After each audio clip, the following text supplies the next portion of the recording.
Hello' guys, আমি boundary ৱালৰ কাম আৰম্ভ কৰিছিলোঁ। আমাৰ কাম আৰম্ভ হৈ ইয়াত ডিজাইন বনি গ'ল। দেখিছে,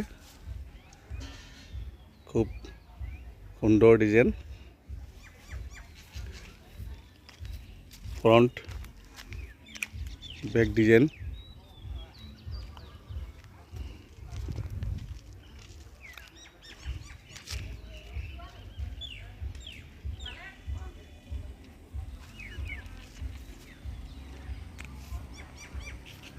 কাৰোবাৰ যদি দৰকাৰ হয় তেতিয়াহ'লে আমাৰ লগত যোগাযোগ কৰিব।